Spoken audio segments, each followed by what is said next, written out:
This is KCCK's Culture Crawl. I'm Dennis Green, and my guests today are from the Irish District Music Festival, coming up this weekend in Northeast Cedar Rapids. Say hi to Karen Erger and Tom Erger.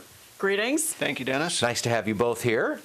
You are the founders, the directors, the impresarios of this festival, which is now in its seventh year? Seventh year, yes, okay. Indeed. One-day festival in, and I said Northeast Cedar Rapids kind of on purpose to keep it general because first and foremost is the Irish District Music Festival. The Irish District is a neighborhood.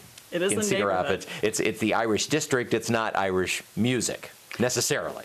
But it's not. We like to say that we're a neighborhood, not a nationality. We love the Irish, but we're not about Irish music. So leave your shillelagh at home, especially if it's made of glass, because we don't allow glass on the grounds.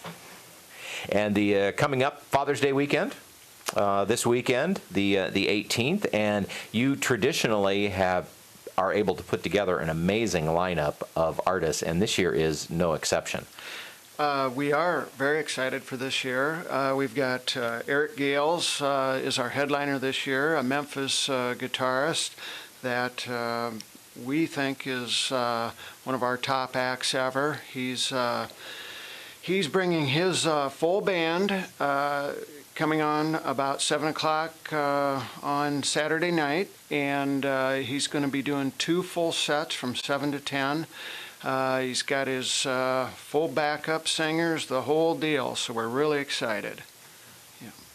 And Eric Gales is that's a great get. Yeah, bringing him in as a headliner. We're excited. We are. This is a big deal. So for those who now we kind of started at the top and we'll work backwards. But for those who haven't maybe been to the festival before, tell me, you've got it's set up kind of in the parking lot there, the Shores Center, correct? It is 716th Street Northeast, the Shores building, and the parking lot is the main venue. It's we've got the big stage at the back of the parking lot, and we have room for about 1,500 people. We've had well over 1,000 in the past, and we're hoping to maybe top all the records this year. We know we're going to have good weather. Everybody's been We've ordered the good weather. We have ordered the good weather. So it's going to be a big deal. We have a lot of different things going on. We have a little bit for everybody. We've got the main stage, of course, with Eric Gales, but before that, leading up to Eric Gales, we have the Voice of Cedar Lake All-Stars, which this year featuring Tom Giblin and Craig Erickson, which Craig is really one of our biggest friends and proponents of the fest, but he's also a personal friend of Eric Gales. So we're thinking that there could be some possible There might be some on-stage hanging going on. There may be some nice collaborating at the end of the night. We're excited to see that, I think. So you, and this is bring your own seating kind of event. Yep. Bring your own seating. We'll have some chairs, but if you want your own lawn chairs, you're welcome to bring them. It's bring your own cooler if you want to. One of the things that we want to do is keep the price of this festival low so that people can come with their whole family. So you can bring your own cooler, you can bring your own treats, you can bring your own beverages. We just ask that you not bring glass onto the grounds. There will be food there available for purchase, so you won't starve if you don't bring a cooler, but this allows you to choose what you will snack on during the day. And who are some of the other performers? We actually have 2 stages, and so on our indoor stage, which is sponsored by the Shores Event Center, we have Royal Flush, which is a band that we discovered through an event that we partnered with this year with the Artisan Sanctuary. So in March, we had a contest where we invited bands that were under 21 to come and show us what they had, and Royal Flush was the winner that emerged from that process.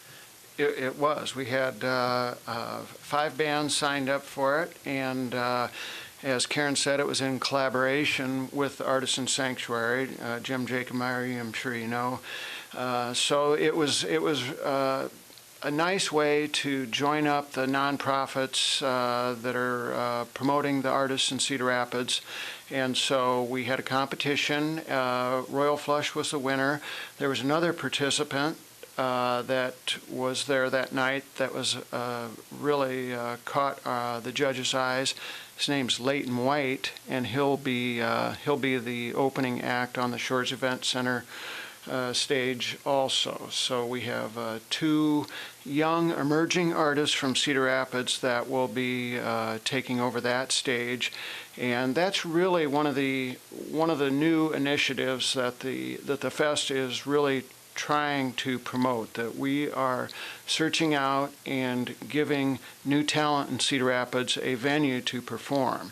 And that, as a nonprofit, that's kind of coming to the forefront of our whole concept, that we're really trying to do everything we can to discover and promote and to help young emerging artists in any way we can. Well, it's much harder to find places to play than it used to be. Talk to any musician, and of course we're very fortunate up and down the corridor. You can go see live music just about every night of the week, but a musician will tell you the gigs have largely dried up from what they used to be. This is one of the aspects of the fest since its founding that's been really satisfying to us, is that we've always had one spot dedicated to a younger band, to an emerging band. And we've had so much fun with the bands that have come. They've always been terrific. Last time we had Summertown, they were wonderful. They're still gigging in the area, and they sound like they really have a lot going on. So this is just a natural outgrowth of that.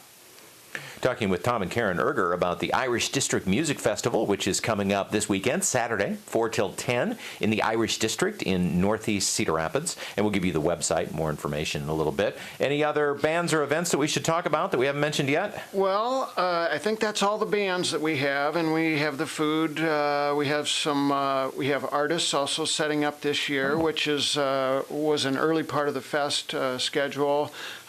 We've got a renewed effort on that front. Carrie Mahoney is our kind of our leader as far as getting the visual artists together, so there'll be another area for them set up. One of the other things, though, that I think we should maybe mention that has to do with the emerging artists and the fact that the Irish District Music and Arts Fest has been promoting young emerging artists is our new initiative that we're starting this year is going to go a step further in helping those young emerging artists by making available a grant process. And let's let Karen describe that just a little bit. Sure. So in addition to the tickets that we charge for, we also have money coming in from our sponsors. And so in case people are wondering what's going to happen to that money, this year we've launched a new initiative called the Emerging Artists Grant Program. We've always tried, with whatever money is left over from hosting the fest, to give to something in the neighborhood. We have purchased choir robes for Polk School. We have done things with the Eastern Iowa Arts Academy and helped them launch their guitar program. This year we're splashing out, and we're going to sponsor $500 grants. This year we've committed to 2 $500 grants. There may be more if we are especially successful with tickets and fundraising, but 2 for sure.